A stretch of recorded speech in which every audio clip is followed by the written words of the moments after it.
Don't forget to sign up for our daily email news brief delivered to your inbox every day.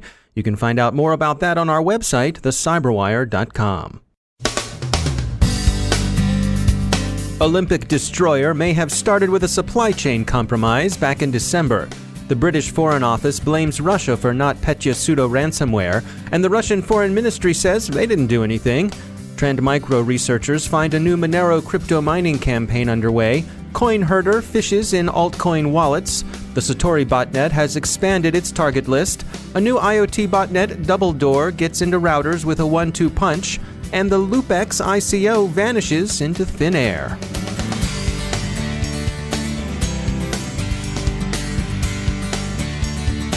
It's time for a message from our sponsor, Recorded Future. You've heard of Recorded Future.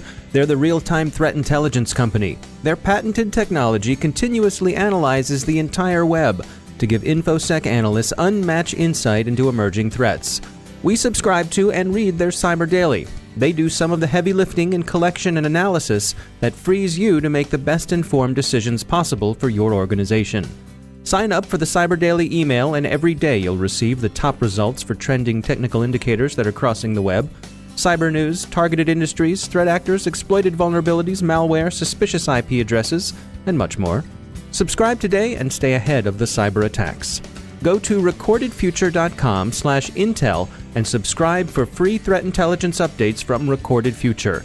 It's timely, it's solid, and the price is right. It's recordedfuture.com/intel, and we thank Recorded Future for sponsoring our show.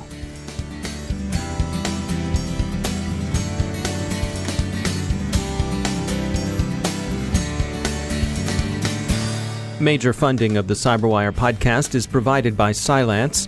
I'm Dave Bittner with your CyberWire summary for Thursday, February 15th, 2018. The hacking of the Winter Olympics appears to have been under preparation at least since December. Investigation suggests that the game's cloud provider, Atos, may have been compromised 2 months before the Olympics opened. Atos has brought in McAfee to help with its investigation. There appears to have been a reconnaissance phase late last year in which Atos credentials were illicitly obtained and used to prepare for this month's attacks. This is consistent with Cisco's Talos unit's findings. Malware used in the Olympic Destroyer campaign has turned up in VirusTotal, uploaded by unnamed users in France and Romania. Atos is headquartered in France and has significant offices in Romania. The company has confirmed, with McAfee's help, that some of its credentials were hard-coded into the Olympic Destroyer malware. The campaign is now generally regarded as an IT supply chain attack. It's worth noting that the disruption does not seem to have extended to the management of the games themselves. Events have gone off as planned, and scoring and timing systems show no signs of tampering. There is no unambiguous evidence that would support attribution, but speculation continues to point toward Russia on grounds of motive and opportunity. The British Foreign Office has directly attributed last year's NotPetya pseudo-ransomware campaign to Russia. Officials have also warned the Russian government that the UK will not tolerate another disruptive attack. Russian representatives dismissed the attribution as Russophobia. The UK has been deliberate in its attribution. Ukraine was, unsurprisingly, first out of the gate to blame Moscow, and U.S. official opinion has tracked Ukraine's since last summer at least. The 5G mobile network is being prepped, tested, and rolled out, and it promises speed and convenience. But what about security? We checked in with Scott Register, Vice President of Product Management for Cloud and Security Products at Ixia, a Keysight business, to learn more. The ultimate goal of 5G is to basically converge all of the networks that you think about today. Mobile, wireline, wireless, Wi-Fi, and what we think of as 4G or LTE. All of those different ways that you access the network today in different environments and for different purposes.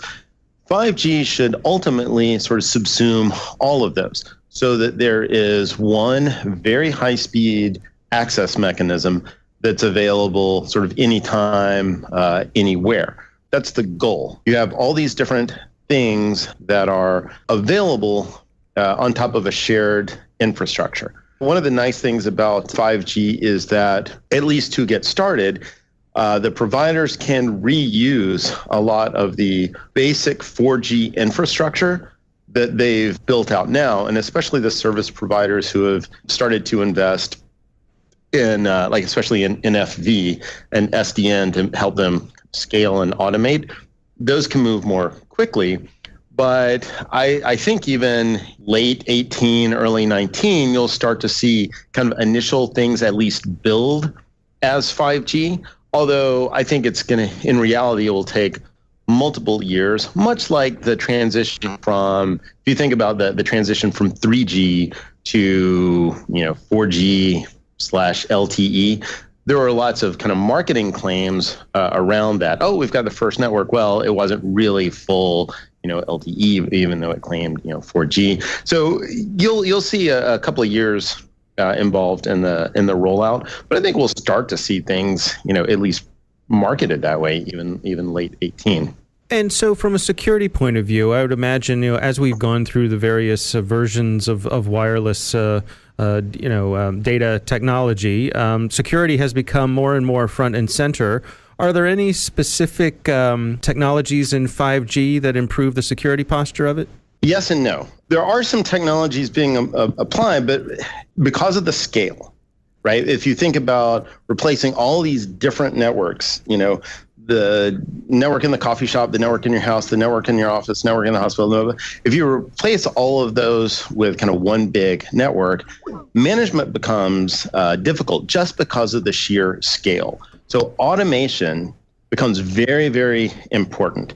And so you'll have an automation layer that sits on top of your virtual devices, your NFV devices, because those you can provision and tear down very rapidly, as well as SDN, for flexible kind of plumbing between those. So with that, you will indeed have the ability to say things like, when this kind of device, let's say a medical device or a car or whatever, comes online, I want to provide end-to-end encryption and provision that through my network from that device. Maybe it's just to the egress of the network, or maybe it's all the way back to the auto manufacturer's site, or into their service cloud. Maybe certain types of devices, I want to do device authentication. I want to do some very strong authentication to make sure that this particular, pacemaker is exactly the one that I think it is. And so it's not so much a new technology, it's just more kind of widespread and standardized adoption of a lot of the technologies that we have today, but in a standardized way and spread across the network. Now, the kind of counter to that is getting that security right becomes really, really important because of the two things we've talked about. One is the sheer scale, the number of devices that are on the network. And two is that shared infrastructure concept.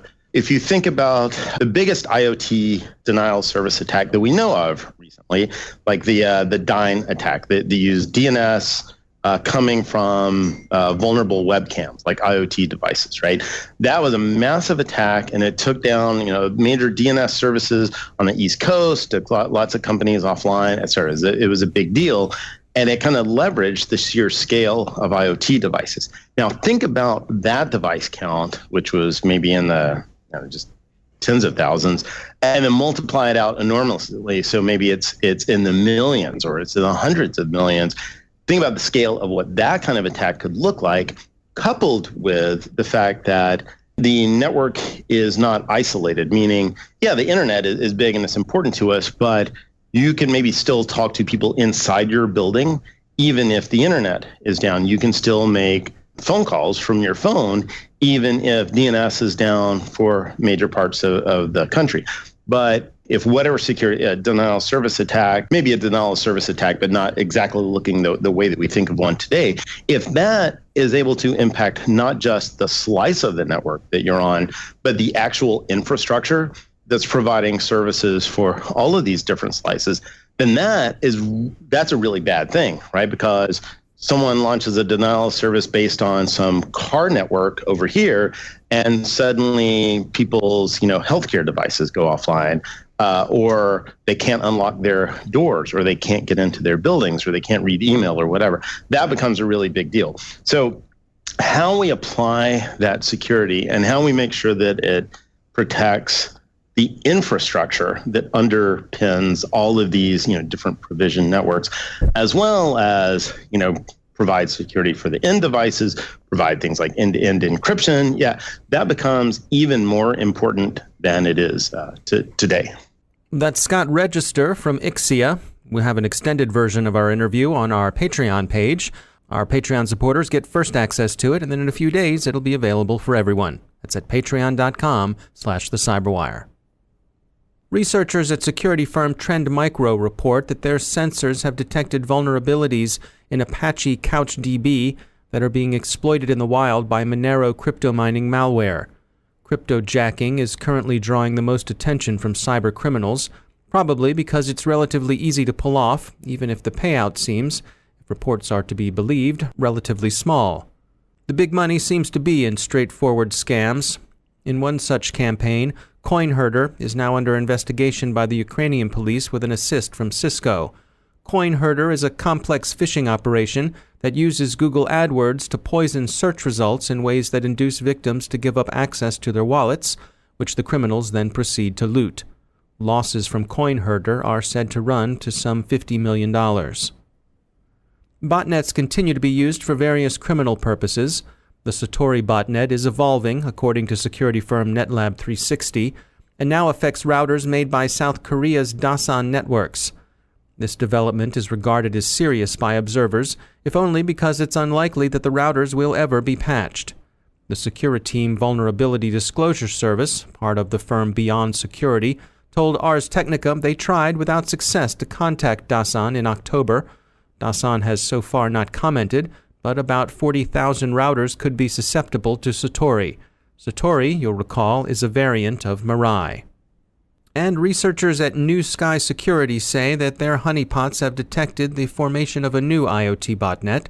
This one is being called DoubleDoor because it chains two exploits to bypass a firewall and compromise a router. The first backdoor, which is CVE 2015-7755, affects the firewall, Juniper Network's NetScreen. The second, CVE 2016-10401, enables privilege escalation to obtain a superuser account on Zyxel PK501Z devices. Both vulnerabilities are, of course, known and have been addressed by the vendors, but a large number of susceptible devices remain unpatched. And finally, we all like transparency, right? There's been another initial coin offering scam reported, and people have thought for a while that the startup involved lacked transparency. LoopX, which may have been a cryptocurrency exchange, had promised a proprietary algorithm yielding great profits continually every month. What that algorithm, which they called the Loop algorithm, actually did was unclear. So LoopX lacked transparency. But over the weekend, it achieved a different kind of transparency by vanishing into thin air, and everybody now sees right through it. Investors in the ICO are left sadder but wiser, to the tune of some $4.5 million.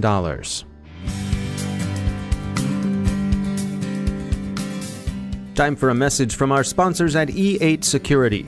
They understand the difference between a buzzword and a real solution, and they can help you disentangle them too, especially when it comes to machine learning and artificial intelligence. You can get a free white paper that explains these new but proven technologies at e8security.com/cyberwire. We all know that human talent is as necessary to good security as it is scarce and expensive. But machine learning and artificial intelligence can help your human analysts scale to meet the challenges of today's and tomorrow's threats. They'll help you understand your choices too. Did you know that while we might assume supervised machine learning, where a human teaches the machine, might seem the best approach, in fact, unsupervised machine learning can show the human something unexpected?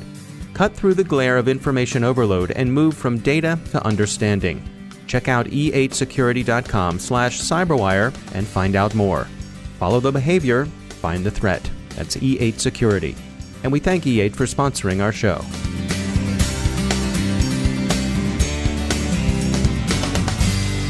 And joining me once again is Ben Yelin. He's a senior law and policy analyst at the University of Maryland Center for Health and Homeland Security. Ben, welcome back. We had a story come by via The Hill, and this is about the New Jersey governor signing some net neutrality orders. Now, of course, we've seen the FCC back off of net neutrality. So are the states taking matters into their own hands? So they're trying. There's a limit to what the states can do. So, of course, President Obama instituted regulations establishing net neutrality. The FCC overturned those regulations a couple of months ago, and that sort of left the void for proponents of net neutrality to kind of filter down to the states. New Jersey just elected a new governor, Phil Murphy, who signed an executive order prohibiting all ISPs that do business within the state from blocking, throttling, or favoring web content. Now, this could potentially be legally problematic. Within the regulations laid out by the FCC are what are called preemption elements. And what preemption means is that there's something in the regulation that says states cannot regulate net neutrality beyond the scope of what's been regulated by the federal government. And Congress and federal agencies have the right to do that under our constitutional system. If they write in that federal law preempts, then federal law preempts. Where we sometimes see exceptions to that is when the state acts not as a regulator, but as a purchaser. So New Jersey, in the course of its business, has to purchase services from internet service providers. So, for instance, they have to have internet access at the State House, and they have to have internet access at the DMV. So somebody is sending a check to Comcast or to AT&T. Right. And what this executive order does is it says you are not eligible for these contracts if you throttle internet services, if you block web content. And not just to us, to anybody in the state. So it's not to anybody in the state. It's just as it applies to companies doing business with the government. And that's really the only power the state of New Jersey has here. If they were to pass some sort of law banning net neutrality, the FCC would step in and say the preemption applies. This is a national issue. Congress has the right, and through the federal agencies, to regulate interstate commerce. This certainly falls under interstate commerce. They've chosen to preempt state action on this. But where the states do have a little leeway is in their own purchasing practices. And I think that's what the governor of New Jersey is trying to leverage here. Now, a separate issue is that a bunch of states, state attorneys general, I always get that term incorrectly, are suing the FCC on the basis of overturning net neutrality. And that's a whole separate question. But until that's resolved, states can try to enact regulations. I think they're going to be subject to pretty strict preemption lawsuits from the FCC and the federal government. So they have to sort of use creative maneuvers to get around that preemption, and using their power as a consumer in the market, as a purchaser, I think is a really strong way to do that. Interesting stuff. Ben Yelin, thanks for joining us. Thank you. And that's the Cyberwire. Thanks to all of our sponsors for making the Cyberwire possible, especially to our sustaining sponsor, Cylance. To find out how Cylance can help protect you through the use of artificial intelligence, visit Cylance.com. And thanks to our supporting sponsor, E8 Security. Follow the behavior, find the threat. Visit E8Security.com to learn more. The Cyberwire podcast is proudly produced in Maryland out of the startup studios of Data Tribe, where they're co-building the next generation of cybersecurity teams and technology. Our show is produced by Pratt Street Media with editor John Petrick, social media editor Jennifer Iben, technical editor Chris Russell, executive editor Peter Kilpie, and I'm Dave Bittner. Thanks for listening.